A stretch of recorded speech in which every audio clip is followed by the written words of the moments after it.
Hello everyone and welcome to our Football Manager 2017 Let's Play.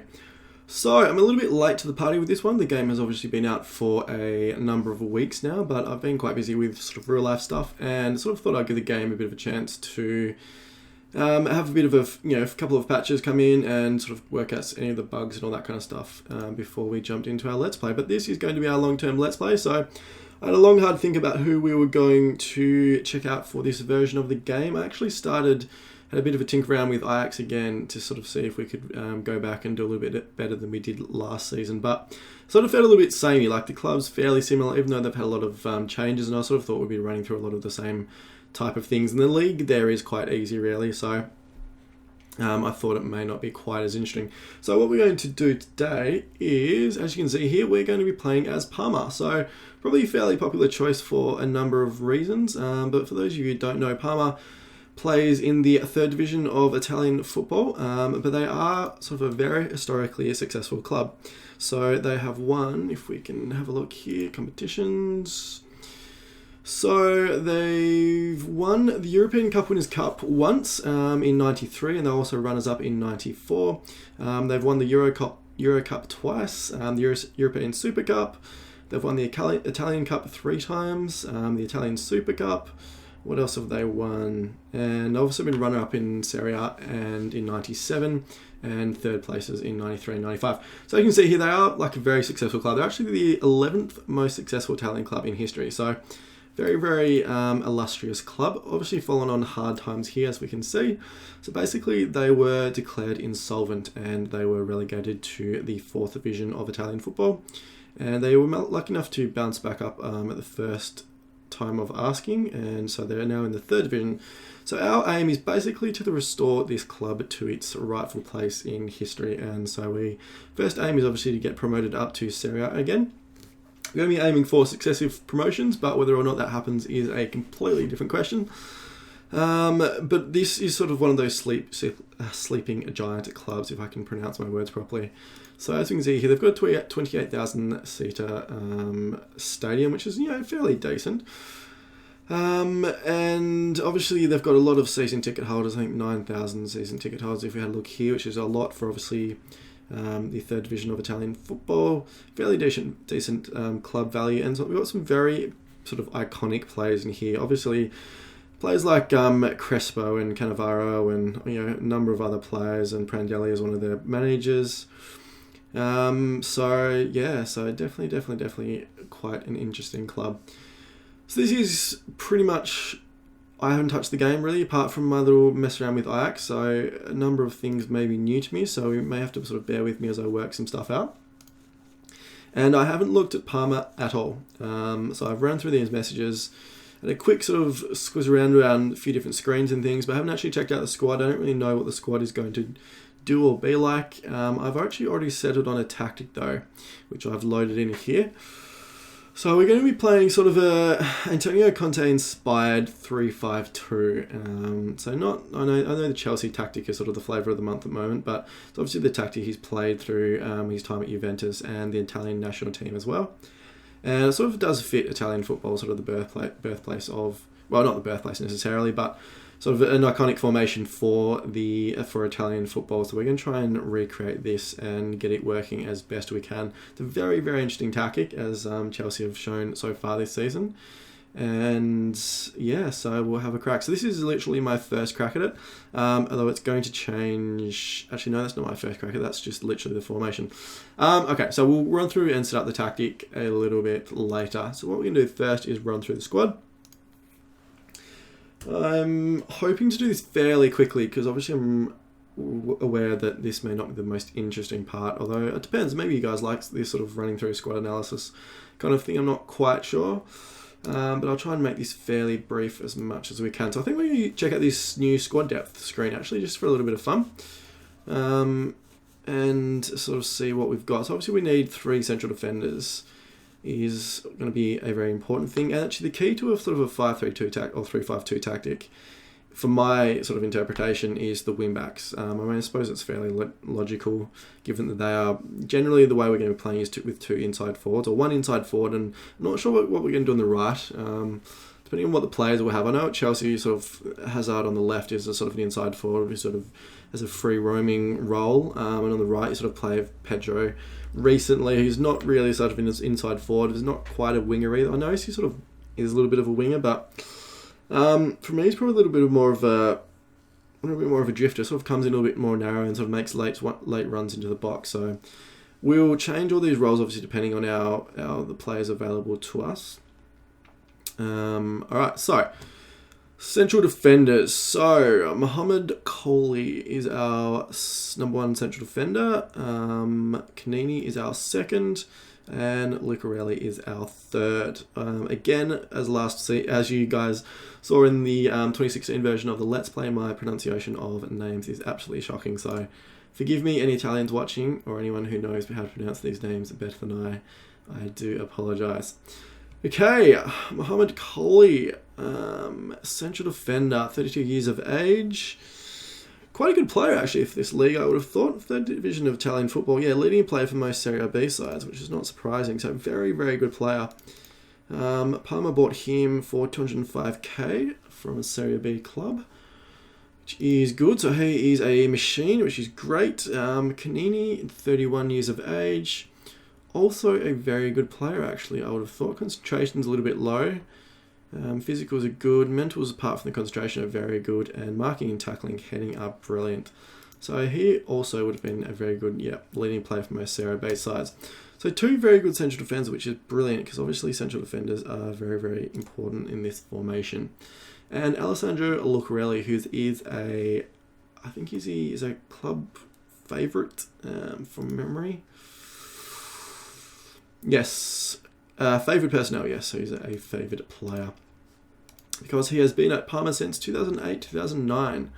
Made a number of appearances, a lot of appearances for the club, and he stayed with them. So that was through when they were in Serie B, and he stayed with them through Serie A, and all the way through when they dropped down to the 4th division, and he's still with them. So definitely can see why he's a favoured player. So still decent stats. Obviously, his physicals are quite low at this stage of the game, so he's probably going to be more of a rotation player slash tutor if we've got any good central defenders, but he should be able to do like a fairly decent job for us as long as we make sure that we're aware of his pace deficiencies. So that's 3. So that's our starting, and it looks like we haven't got a whole lot of depth outside of that though. So we've got Benassi here, 26-year-old central defender. Not too bad. Composure and decisions are low though. So that's a bit of a worry. Don't like that in central defenders. Pace is low. Everything else is fairly decent. Yeah, so he's probably not too amazing a player, but that's pretty much all we've got in terms of depth though. And Nunzella, been with the club for just joined this season. Doesn't look too bad actually, leading a player for most Serie B sides. I wouldn't have thought that actually, although he's a very good player, isn't he? So he's wing back though. That's why he's showing there. Okay. All right, so we've got 3 very good central defenders. Probably need another one, I think. Probably a 4th choice, so we can rotate Lucarelli in and out, as much as we can. All right, cool. We've got Koric and Zomers as our 2 goalkeepers. 21-year-old Croatian here. He looks not very good at all. Yeah, not too amazing. How long have you been at the club? For a number of seasons, so you must have been a youth prospect. And we've got Zomers in here, 19-year-old. So we probably need a first team. Well, he was our actually, looks like he was the first choice goalkeeper in Serie D, which is interesting. 35 appearances. Yeah, neither of them have got a whole lot of potential either. So obviously, given we're this low down in the pyramid, the football pyramid, youth development isn't going to be a huge part of our game at the moment. We do what we can, but it's not going to be our focus. Our focus is going to be on promotion, and we'll try and get into some youth development a little bit later on because it is probably one of my most favourite parts of the game. Okay, wing backs. We're a little bit light on again from the looks of things. We've got 2 really good first choice ones. So on the left, we've got Nunzella, we've already had a look at, who is a very, very good player, especially for a wing back, I guess. And a little bit low on the attacking side of things, but the marking, tackling, so quite a good defensive wing back.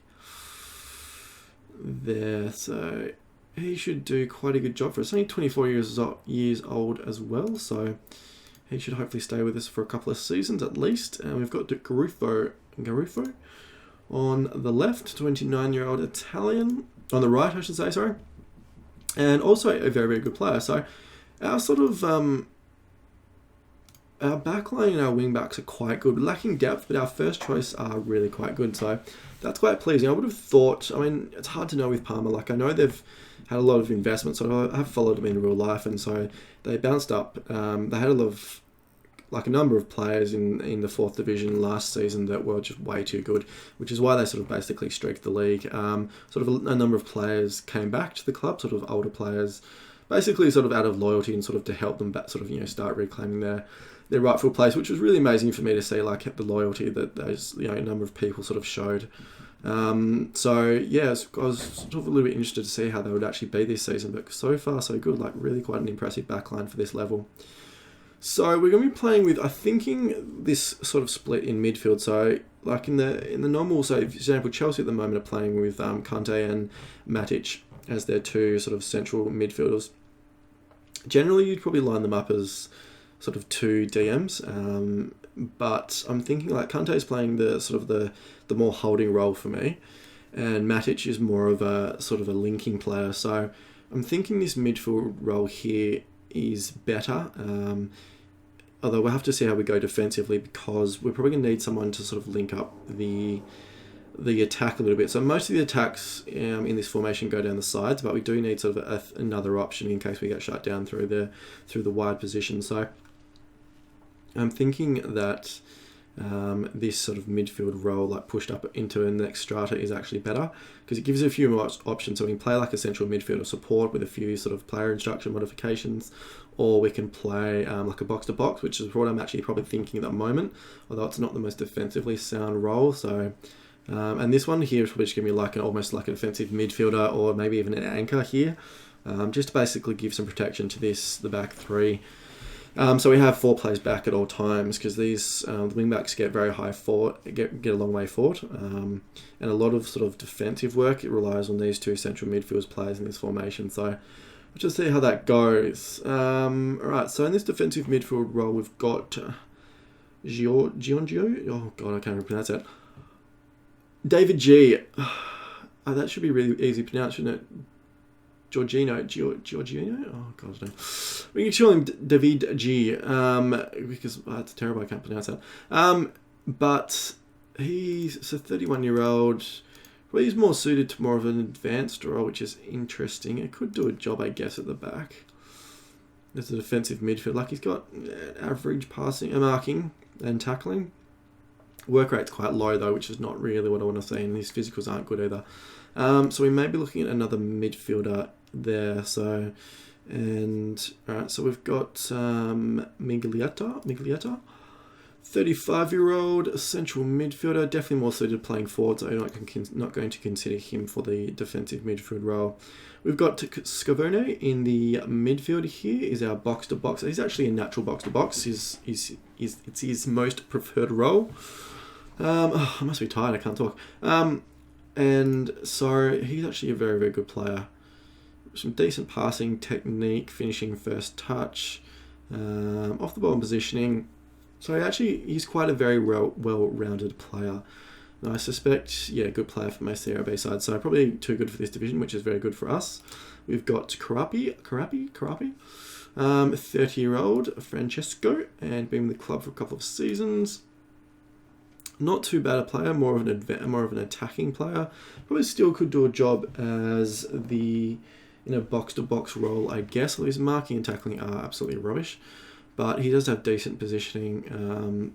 Physicals are okay. Work rate's a little low, but we'll see about that. Yeah, so Scavone is definitely going to be our number one. He's an absolute machine. So work rate, I love work rate in box-to-box midfielders, and stamina as well. So those 2 stats are very, very important, because they do sort of do a huge amount of scurrying around, so we need them to do sort of a fair bit of work.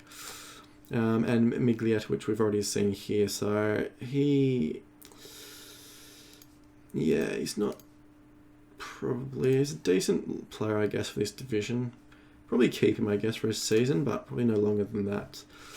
Okay, and on our wings, what have we got? Not a lot by the look of it. We've got Scavone on the left, who's obviously going to be playing box to box, so he's out.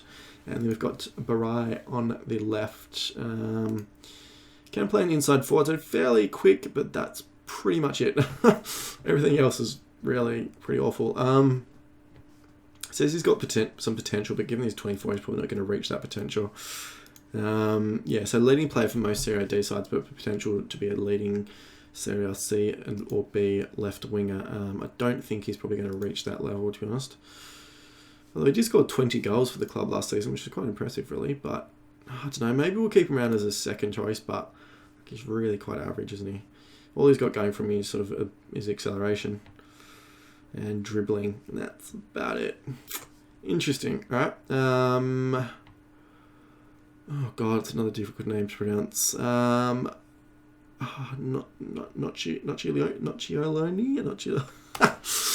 dear. Manuel N is going to be our right winger by the looks at 27-year-old. A little bit more rounded, really good, quite good technicals, but everything else is a little bit low. So physicals is not particularly, he's decent pace, but his mentals are probably what lets him down. And I guess concentration and composure are quite good for sort of a goal scorer. Did score 25 goals in Serie D last season, not for Parma though. So that is interesting. Some really quite good technicals actually. It's a pity that some of his other stats aren't any better because he would be a really good player though. If that were the case, he probably wouldn't be playing with us, would he? So, Emmanuel is a striker, so he's not there. So we're definitely quite weak on the Daniel Melandri. Have we seen you before? We must have done. No, we haven't. Alright, so Mr. Melandri, a 27-year-old, played for Parma last season as well. Yep, stats aren't really anything particularly good, and he's only a natural in that central role that we won't be playing at all. So probably really looking to move him out. He's actually listed already, so that's actually not too bad. So we're definitely weak on the flanks, which is difficult because that's our main super important in these front three roles for goal scoring. Alright, so we'll have to do some work there, I think. What do we actually have in terms of transfer budget? £258,000, which is really quite good for a transfer budget at this level, so quite actually happy with that. Okay, strikers, Evacuo, oh gosh. Mr. E, a 33-year-old Italian, is a target man, basically. Yeah, complete stereotypical target man. Not particularly what we want, because in this role we need a bit of movement, which is interesting. You're a little bit more mobile, you're definitely more mobile, so you could actually be our starting striker, Manuel. Again, probably suited to a target man, but you are a little bit more mobile with some really good teamwork and work rate. It's a little bit better sort of pace and better off the ball, and some decent vision and passing and stuff. So you're a little bit more mobile. So you're actually probably our starting striker, and Evacuo is going to be probably our second choice. He's quite limited in what he does. So Parma actually bought him for $525,000. Wow, it's a lot of money. It's $500,000 for a striker at this level of the game. Is a lot. So that is very, very interesting. Alrighty, so that's our team, guys. So what we're going to be looking for is probably a backup striker or a third choice striker here. Maybe some cover on the flanks. A defensive midfielder if we can get one. First choice goalkeeper. And on the flanks, so probably only like half our team, but we'll see how we go. We're going to be trying to raid the free transfer market, I think, or loans. What do we have on loans at the moment? So we run back to here where we transfer update. So we've got 2 players in on loan, which is Messina and Canini. Interesting. Gee, where was Messina on our little chart that we saw? He must have been a... Yeah, he's going to be backup, I guess. Backup. Fullback, because he's not, unfortunately, like, he's a decent player. What if we maybe I should be better off sending him back? How much would we be paying him? Nothing. No, we are 1,600 a week. All right. Yeah, we might actually end up sending him back. We actually do have. Yeah, we only got £300 a week available transfer budget, wage budget as well. So that's probably something we have to be aware of. Okay, so we've got Messina and Canini on loan in. We've got Denson B. Zamble from Fiorentina. I didn't see him though. That's because he's in the under 18. So why have we taken him as a 17-year-old on loan for a season? Obviously, it's something Parma's done in real life. Ooh, yeah, I don't think you can cut it actually. Obviously, some decent physicals, but some of these mentals are atrocious. Especially for a 17-year-old, and you're really sort of only a winger. Don't fancy being a development for a... What we'll do, we'll put him into the senior squad to start with, because there's no real point having a lone player if they're not going to be playing the senior squad. We'll take a look at him. If we really can't get anybody else, we'll have to use him, obviously, but I'd be quite hopeful of getting somebody different. Alright, so we've got Sane out on loan, Saraceni, no chance of pronouncing that, Joseph, Andreu out on loan. Alright, so none of those are sort of first team, they're all quite young players, so at least they'll get some chance to get some playing time. So here we see all the trophies that the club has won. Probably should have opened this, but anyway. We do have average youth facilities and excellent training facilities. That is quite good. So, especially the excellent training facilities, given that we are focused on promotion. Promotion in the next couple of seasons. So here's one of the new sort of screens. Sort of an overall view about how we're going. I think we've sort of basically covered most of it though. Full of leaders and strong characters, which is very good. Physically strong, which is good. Plenty of room in the transfer budget, yes. Good strength and depth in the central defender. Yeah, I'm not totally convinced about that, but left midfielders, Garufo. Yep. One of the best coaching teams, which is good. One of the best scouting teams, which is also very good. And a closely knit group of players, which is very, very good as well. So what have we got here? Could do with more depth in right midfield. Not a great deal of quality depth outside the first team, which is definitely true. Korik, one of the few players of sufficient quality who are able to play as a goalkeeper, and better depth is required, so definitely true as well. Not a whole lot of room in the wage budget, which is probably have to cancel a loan or two. First touch is low, and overall passing is low, so that's interesting. So I'm probably going to be focusing on maybe a little bit more sort of a mixed passing style, not going to try and implement a shorting passing style, so that is good to know. Introductory advice summary. So, you are recommended as a captain. I'm happy to go with your advice. We'll make you captain. What have we got here? Some players to scout, so we'll apply all, scout all of those. We'll scout a left wing back and some goalies as well. Vice captain, Mohammed Coley. Yep, right, we'll make you vice captain. What else have we got here? Penalty takers, free kick. Alright, so we'll do all that stuff later. And some recommendations from our scouting team. So a goalkeeper and a right winger. So the goalkeeper. So he's with Brescia in Serie A, I believe. No, Serie B. And is he on loan? He's available for loan, so probably not quite as good as what I would like. We've got Nardini here. Midfielder right though, so we're definitely playing with inside forwards or advanced midfielders on the right and left, so he's not going to be suitable, but thanks for the recommendations, and that's fine. Okay, what are we going to do? What I might do, guys, is pause the video, run through, set up some training, have a first crack at the tactic. We will run through that. Start looking for some players, and then we can run through that, all that kind of stuff into the last 10-15 minutes of the video. And that should be the first episode. So I'll pause the video and we'll be back shortly.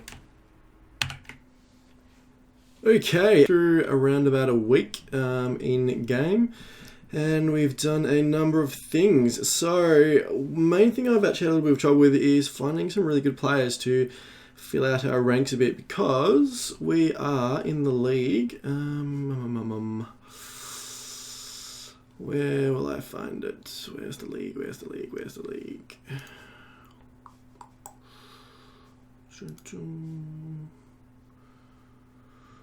Rules, here we go. So, squad registration, maximum of 16 over 23 players, excluding club icon players. And a maximum of 18 over 23, that's weird. Not quite sure why those two are in there. Anyway, so basically it means that we can't sort of register a whole lot of older players, so we're sort of a little bit limited to looking for sort of younger players, or maybe even moving a couple of people out. So that's sort of what I'm struggling with a little bit at the moment. We'll run through some of that stuff in a little bit. Also worth noting here that only the top team wins automatic promotion, and then teams in 2nd to 10th placed for the places qualify for the playoffs. So, the playoffs are sort of a big deal, or a long drawn out affair. So we definitely want to sort of try and aim to win the league if we possibly can, but whether or not that happens is another thing. Okay, so what have we done? So we've set up training, which is sort of fairly standard, some fitness training, match training for our tactics. We're on to the tactics in a tick. Staff, we put out notices for a coach, because we actually don't have a general coach, which we definitely need. A couple of extra scouts. We also need a new chief data analyst, because ours just got poached, although at least we got £60,000 compensation for that, so that wasn't too bad. Obviously the data analysts and the sports scientists are new in the game. Data analysts seem quite useful from what I've seen. I'm not sure quite what sports scientists exactly do, or how beneficial they are, but we've put out an ad for a head of sports science, so we'll give that a crack and see how we go there. So our youth teams, we haven't really got any hugely amazing youth prospects. Emma Fiden is a 16-year-old, probably our best one, but as you can see, he's probably not going to be a world beater, especially he's got a 1 composure. I think that's pretty much a deal breaker for central defender, but that's just the way it is. Under 20s, probably got a couple of 2 decent-ish prospects. Morpheo, which we've already seen, 16-year-old central midfielder, could be quite a decent player. Sort of maybe a Serie B pushing Serie A maybe. And we've got Adorni, who's out on loan, who's a right back, which also could be a fairly okay-ish player, but obviously no sort of amazing world beaters there. So that's that. What else have we got here? Yep, fine. Okay, so tactics. We're going to look at a couple of tactics now. So bear in mind before we run through this is literally my first crack at this. We have not obviously played a game at all yet.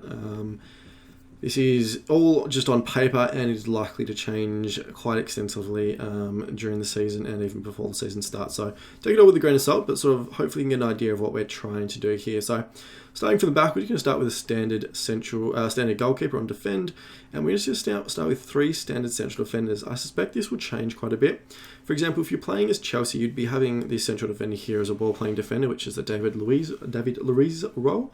Even though he's an absolute pillock, he's been doing very, very well in that role. So you'd probably be playing a ball-playing defender. It's interesting because his role actually, sort of a little bit of an aside here, has quite changed quite a bit over the last sort of couple of weeks. So depending on who they play. So for example, I think it was the Everton game, he sort of played more of a cover role. So he sort of was definitely the deepest of the 3 and played almost a sweeper role. Wasn't a full sweeper, but it's sort of getting a little bit sort of back to that sort of kind of thing. He was definitely sort of the one that hung back a bit and sort of swept up behind the defence. But against Middlesbrough on the weekend, he was actually probably playing more of a stopper role because he got very, very close to Negredo against who's obviously was a central striker there, and was quite often actually the most advanced of the 3 central defenders, and really got very, very close to Negredo, and is obviously a very sort of specific instruction that Conte had sent him out to do. And so he definitely was pushing forward far more and actually sort of launched a lot of attacks there as well. So I think we're going to start giving our players, we don't have really a great sort of ball-playing defender, so we think we'll start on a central defender role. See how that goes. We may just switch some of these around if we need some more cover above or below the pitch or whatever we need to do. So we're going to start with just a defensive midfielder defend. Very stock standard, boring role here. But very, very crucial to our tactics. So basically their idea is they're just going to sort of hang back and basically defend the back three here. So we've got them on this left hand portion just so they sort of don't get in the way of the box to box midfield who will be sort of going up and down in a vertical line here. We could potentially move them back into a central one if we feel that they're favouring one side too much, which is definitely a possibility, but hopefully they sort of pull over into the middle here when needed. Hopefully the match engine is smart enough to accommodate that. Two complete wing backs. I love the complete wing back on these sort of tactics where they need to cover basically a whole flank. So I've just got a support and attack on the left, basically just for purely some differences and get some different movements in the stratas, or the lines, I should say. So that's pretty much the only rationale there, and those will probably change a bit as well with some player instructions, and perhaps even the roles may change there. Box-to-box midfielder, which I suspect will be a very, very important role here to sort of link up the attack and also to provide a lot of defensive cover. So we've got close down more on the box-to-box, which is the first player instruction we've set up so far. And that's it. On the left, we've got an inside forward on attack. We've got sit narrower and close down much more. So our front four, so for example, the front three and the box-to-box, all have closed down more instructions. Everyone else is sort of on a middling role. Basically, we want a lot of pressing from our front, sort of mirroring what Chelsea's doing this season, but sort of works very well with the 3-5. 3-5-3 really, isn't it? It's not a 3-5-2, it's a 3-5-3. So I think that works quite well, so that's what we've done there. So we've got the inside forward here. We've got sit narrower to make sure that, because we really want the complete wing backs to overlap, it's very, very important to get an overload in this final third of the pitch. So we probably always want 5 players sort of attacking, and we want that through a combination of ways. So we either want the 2 wing backs to be pushed forward and the 2 attacking midfielders here to be sitting narrower, or we want one of the wing backs to be covering or to be sitting back a bit while the box-to-box midfielder pushes forward. So, and that's going to give us our 5 players in attack and sort of a 4/5 in defence, or 4 players back constantly, and it's easy. It's going to be easier for us to get sort of a 5th player back very, very quickly. So it is a very, very balanced team in terms of defence and attack. So as I mentioned, we've got the inside forward here on attack, so they're going to sit narrower, and the complete wing back should get forward through them. That may need to change this one, but I like the complete wing back here because it's already got the player instructions, get further forward and stay wider, so we don't really need to change any of those, which is quite good. We've got the the RM, whatever we can call it, the RMD position, role here on the right. This is basically sort of mirroring, I guess, a little bit what I think the Pedro role is this season. Not a winger, not an inside forward, sort of someone who definitely sits in narrow, which is very, very important. So we want the complete wing back to push forward, but it's going to give us a little bit of a different movement and attack options from the inside forward and the left. We don't want them to mirror each other. So the R&D, from my experience, is, as it mentions here, sits definitely sort of has late bursts into the box, and it's a little bit more active, a little bit more varied. Inside forward can be quite sort of one track. They sort of run at the defence very quickly, looking to score goals, where the R&D is a little bit more sort of a creator, in my opinion, and hopefully that's going to give us some good options there. We've got the complete forward here. I mean, this is probably not what I would ideally do. I'd probably like a deep lane forward, or even a defensive forward actually, for this formation. But given our players, I think we have to go for a complete forward and see how we go. We've got them on attack here, but I guess change that to support. We've actually got 2 wide positions here on attack, so we'll change them to support for the moment, and we'll move into channels here to see how they go there, and everything else should be fairly standard. So there we go, that's pretty much what we've run with there. We're running on control as a start, and team shape is fluid. What have we got here? We've got extra width because we want our play to be focused down the flanks, and we've also got exploit the left and the right flank. We may take those off or change those during the game depending on what happens.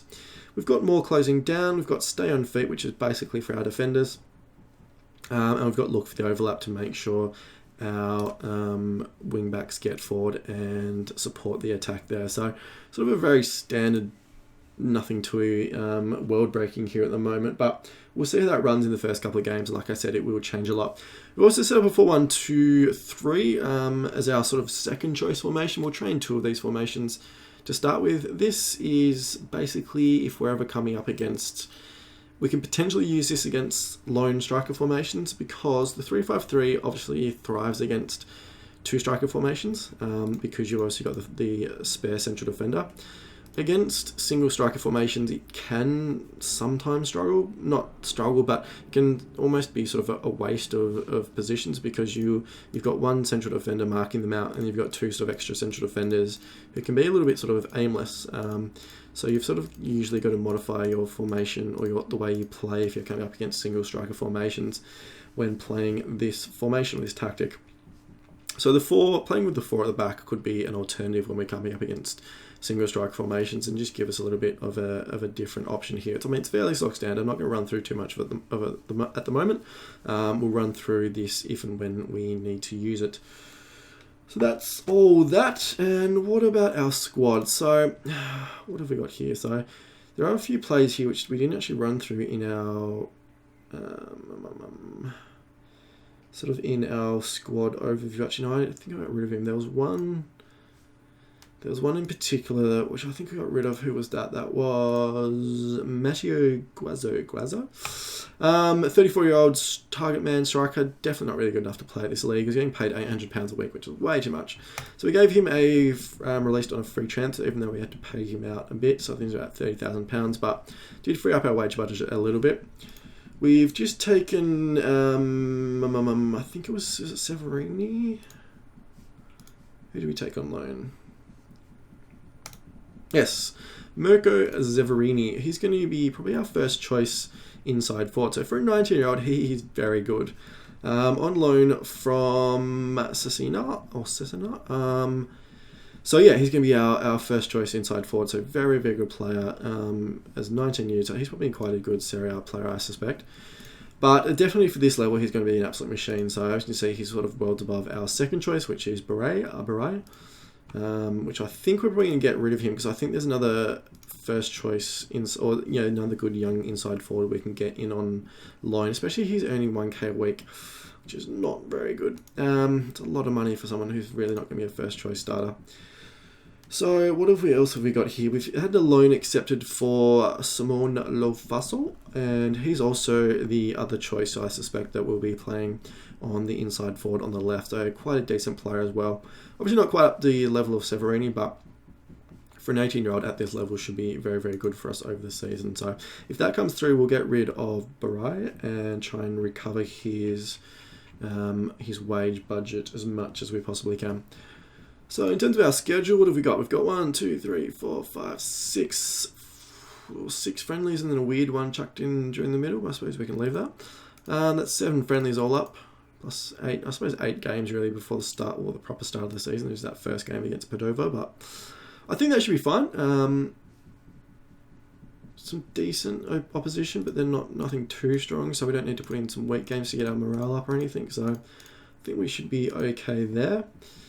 I think that's pretty much everything for this starting game, so apologies if it's been a little bit slow or anything. Hopefully, I sort of just wanted to run through everything so you guys know exactly where the club sits and what we're trying to do. Next time around, we'll be getting into our first couple of games and getting our squad finalised and all that kind of stuff.